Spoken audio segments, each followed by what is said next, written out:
Mark chapter 4. And he began again to teach by the seaside, and there was gathered unto him a great multitude, so that he entered into a ship, and sat in the sea, and the whole multitude was by the sea on the land. And he taught them many things by parables, and said unto them in his doctrine, Hearken, behold, there went out a sower to sow. And it came to pass, as he sowed, some fell by the wayside, and the fowls of the air came and devoured it up. And some fell on stony ground, where it had not much earth. And immediately it sprung up, because it had no depth of earth.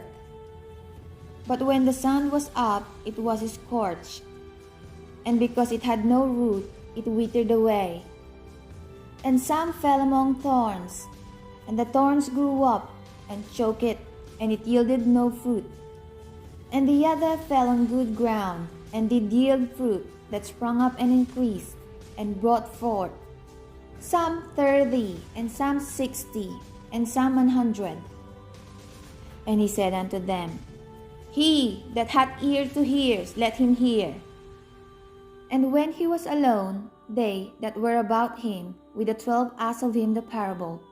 And he said unto them, Unto you it is given to know the mystery of the kingdom of God, but unto them that are without, all these things are done in parables, that seeing they may see and not perceive, and hearing they may hear and not understand, lest at any time they should be converted, and their sins should be forgiven them. And he said unto them, Ye not know this parable, and how then will ye know all parables? The sower soweth the word, and these are they by the wayside, where the word is sown.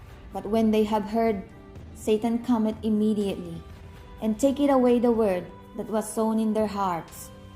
And these are they likewise which are sown on stony ground, who, when they have heard the word, immediately receive it with gladness, and have no root in themselves, and so endure but for a time. Afterward, when affliction or persecution ariseth for the word's sake, immediately they are offended. And these are they which are sown among thorns, such as hear the word, and the cares of this world, and the deceitfulness of riches, and the lust of other things entering in, choke the word, and it becometh unfruitful. And these are they which are sown on good ground, such as hear the word, and receive it, and bring forth fruit, some 30-fold, some 60, and some 100. And he said unto them, Is a candle brought to be put under a bushel, or under a bed, and not to be set on a candlestick? For there is nothing hid which shall not be manifested, neither was anything kept secret, but that it should come abroad. If any man have ears to hear, let him hear. And he said unto them, Take heed what ye hear. With what measure ye mete, it shall be measured to you, and unto you that hear shall be more given. For he that hath, to him shall be given, and he that hath not, from him shall be taken even that which he hath. And he said, So is the kingdom of God, as if a man should cast seed into the ground, and should sleep and rise night and day, and the seed should spring and grow up, and he knoweth not how. For the earth bringeth forth fruit of herself, first the blade, then the ear, after that the full corn in the ear. But when the fruit is brought forth, immediately he put it in the sickle, because the harvest is come. And he said, Whereunto shall we liken the kingdom of God, or with what comparison shall we compare it?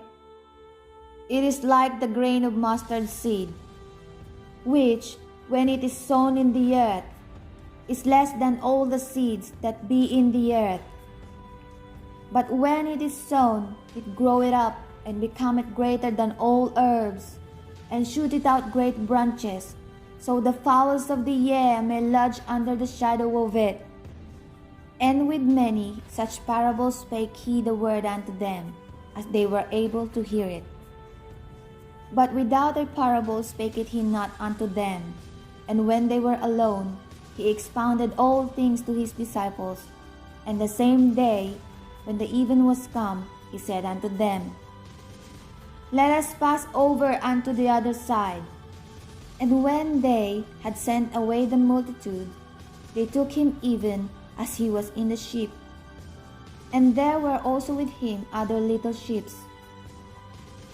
And there arose a great storm of wind, and the waves beat into the ship, so that it was now full. And he was in the hinder part of the ship, asleep on a pillow. And they awake him, and say unto him, Master, carest thou not we perish? And he arose and rebuked the wind, and said unto the sea, Peace, be still. And the wind ceased, and there was a great calm. And he said unto them, Why are ye so fearful? How is that ye have no faith? And they feared exceedingly, and said to one another, What manner of man is this, that even the wind and the sea obey him?